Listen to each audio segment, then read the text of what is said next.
Welcome miss Sirisha. No, పువ్వుల్ని చూస్తే నాకు కరుణశ్రీ గారి పుష్ప విలాపం గుర్తుకొస్తుంది. మన సంతోషం కోసం పువ్వుల్ని కొయ్యడం I don't like it. Sorry. It's okay. By the by, ఇతను మా company sales officer mister Ravikumar. Hello. నమస్తే. I like it. యునో, చాలా మంది క్యాష్ ఉన్న చోట కల్చర్ ఉండదనుకుంటారు. అవతల వాళ్ళకి షేక్ హ్యాండ్ ఇవ్వడం, ఐ మీన్ చెయ్యి ఇవ్వడం విదేశాల కల్చర్. చేతులెత్తి నమస్కరించడం మన culture. Simply super. I don't like it. చూసావు కదా రవి, అమ్మాయి ముడ్సు ఎలా దారిలో పెడతావో ఏంటో.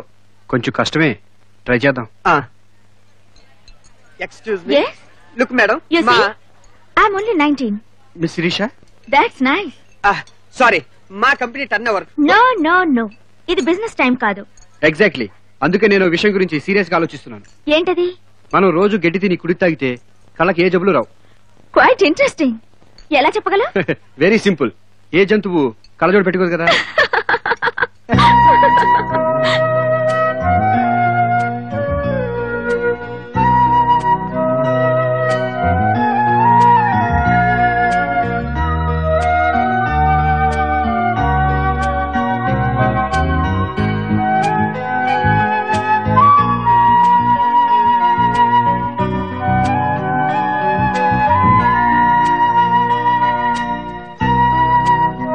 ఇంతవరకు నేనే పార్టీలో ఇంతగా ఎంజాయ్ చేయలేదు.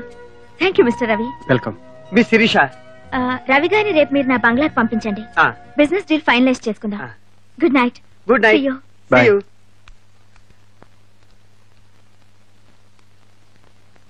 యురేకా! రవి, మన డీల్ 99% సక్సెస్ అయిపోయినట్టే. రేపటి నుంచి నేను కోటీశ్వరుడిని, నువ్వు లక్షాధికారి. రాజీ, రాజేశ్వరి వస్తున్నానండి. వచ్చిందేవి. ఏమిటండి? నేను శిరీష్ గారి బంగ్లా పెడుతున్నాను. నేను వెళ్ళిన పని సక్సెస్ అవ్వాలంటే నువ్వు ఎదురు రావాలి. వెళ్ళి వచ్చే వచ్చే వచ్చే వచ్చే అలాగే వెళ్ళు. వచ్చేస్తున్నాను. వచ్చేనా? వచ్చేయండి.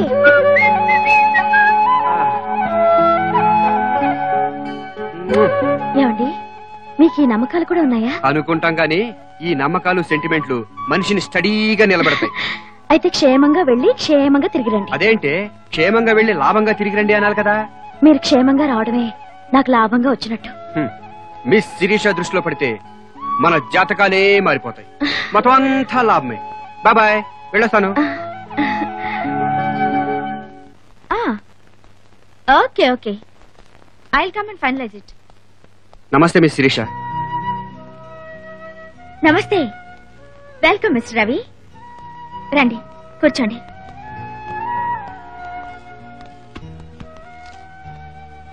రవి, మనసులో ఉన్న మాట ఏదైనా సూటిగా స్పష్టంగా చెప్పడం నాకు చిన్నప్పటి నుంచి అలవాటు. లైక్ చేసినా డిస్లైక్ చేసినా నిర్మోహమాటంగా చెప్పేస్తాను. నేను అలా చెప్పలేను. I like it. మీరు గనక నేను కూడా అంతే అనుంటే లైక్ చేసేదాన్ని కాదు. అందరూ నా 100 కోట్ల ఆస్తిని చూసి నేనేం మాట్లాడినా దానికి కోరస్ పాడతారు. I don't like it. Thank you. You know one thing, నా కాలేజ్ డేస్ లో కూడా నన్నంతా నడిచొస్తున్న డబ్బును చూసినట్టు చూసేవారు. బిజినెస్ లోకి దిగాక మై గాడ్, అతి వినయాలు, దొంగ నమస్కారాలు, హెల్. నా లైఫ్ లో నాతో ఫ్రెండ్లీగా మాట్లాడింది మీరొక్కరే. బై ది బై, మీరెందుకు వచ్చారు? మీ కంపెనీ డీలర్షిప్ కోసం. నో, మీకు డీలర్షిప్ ఇవ్వను. పార్ట్నర్షిప్ ఇద్దామనుకుంటున్నాను. Thank you very much. ఈ సంగతి మా బాస్ తెలిసినట్టు గుండె ఆగిపోతుంది.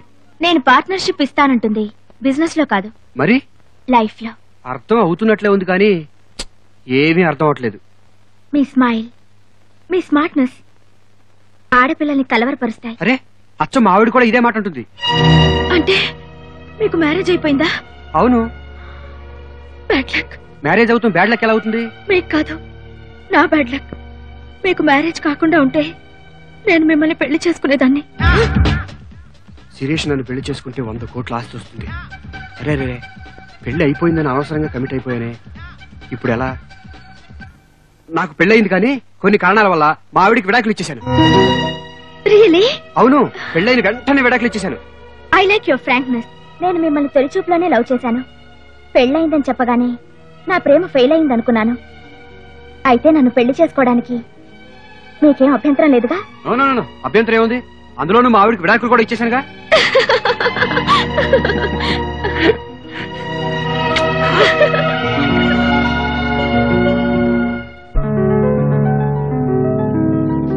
లేడీస్ అండ్ జెంటిల్మెన్, మీరంతా చాలా కాలం నుంచి నేనెవరిని పెళ్లి చేసుకుంటానా, నా 100 కోట్ల ఆస్తి ఎవరికి దక్కుతుందా అని ఎదురు చూస్తున్నారని నాకు తెలుసు.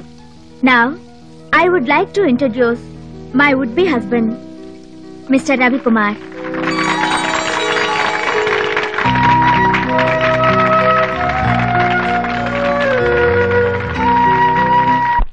నేను మా ఆవిడికి అర్జెంట్ గా విడాకులు ఇవ్వాలి. పాయింట్ నెంబర్ 1, మీ ఆవిడ శీలం మంచిది కాదా? చచ్చా, మా ఆవిడ బంగారం. ఆ మాట నోటి కళ్ళు పోతాయి. ఓ. పాయింట్ నెంబర్ 2, పోనీ ఆమెకు మందులకు లొంగని జబ్బు ఏమైనా ఉందా? అటువంటిది ఏమీ లేదు, చాలా పుష్టిగా ఉంటుంది. ఏమయ్యా, అంత మంచి భార్యకి విడాకులు ఇస్తానంటున్నావు, నీకేం పోయే కాలం వచ్చింది? పోయే కాలం కాదండి, కోట్ల కోట్లు కలిసి వచ్చే కాలం వచ్చింది. అంటే డబ్బు కోసం భార్యకి విడాకులు ఇస్తావా? అనుకుంటాం గాని ఎవరు భార్య ఎవరు భర్త అంతా భ్రమ. మ్యారేజ్ అనేది కాంట్రాక్ట్. ఆడది కట్నం ఇవ్వాలి, మగాడు ఆడదాన్ని పోషించాలి. చాలా మంది తెలివి తక్కువ వాళ్ళు కాంట్రాక్ట్ విషయం మర్చిపోయి సెంటిమెంట్ లో పడిపోతారు. మనం ఆ టైప్ కాదు. నువ్వు ఏ టైప్ అయినా ఇండియన్ పీనల్ కోడ్ లో ఏ సెక్షన్ ప్రకారం చూసినా సరే నీ వైఫ్ తో విడాకులు ఇప్పించడం అనేది కుదరదు. అమ్మో, అంత మాట అనకండి. మా ఆవిడికి విడాకులు ఇచ్చేసానని ఆల్రెడీ కమిట్ అయిపోయాను. ఎలాగైనా విడాకులు ఇప్పించాలి. మ్యూచువల్ కన్సెంట్ తో అయితే విడాకులు పొందవచ్చు. అంటే మేమిద్దరం విడిపోవాలనుకుంటున్నాం అని మీ ఇద్దరు సంతకాలు పెడితే విడాకులు మంజూరు అవుతాయి. అదెంత పనండి, మా ఆవిడిని చిటికలో ఒప్పిస్తాను. సరే, అయితే ఈ వకాల్తా మీద సంతకం పెట్టు, మీ ఆవిడికి విడాకులు నోటీస్ పంపిస్తాను.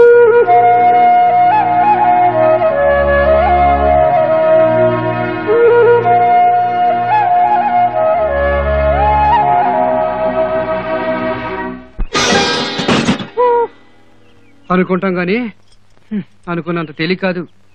దీన్ని విడగొట్టడమే ఎంత కష్టమైతే ఇక పెళ్ళాన్ని వదిలించుకోవడం ఎంత కష్టమో.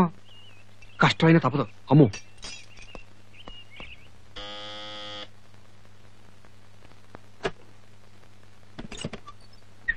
రాజీ, నా లచ్చిందేవి, ఇవాళ మన పంట పండింది.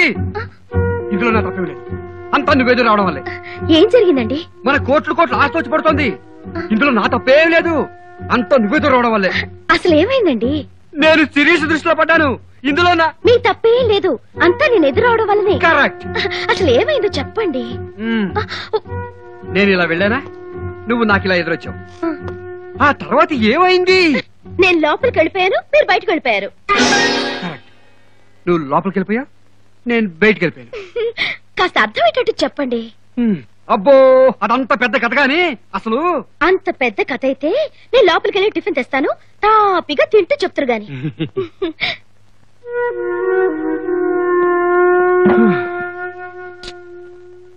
ఇటు చూస్తే పెళ్ళామని పడే కళ్ళెం, అటు చూస్తే కోట్లు కోట్ల ఆస్తి. ఎలా హ్యాండిల్ చేయాలో ఏంటో. What a critical position. Handle with care. ఏమిటండి మీలో మీరే మాట్లాడుకుంటున్నారు? హ్యాండిల్ విత్ కేర్ అంతా నువ్వెదురు రావడం వల్లే. సర్లేండి, టిఫిన్ తినండి. ఇప్పుడు చెప్పండి, నేను ఎదురు రావడం వల్ల ఏం జరిగింది?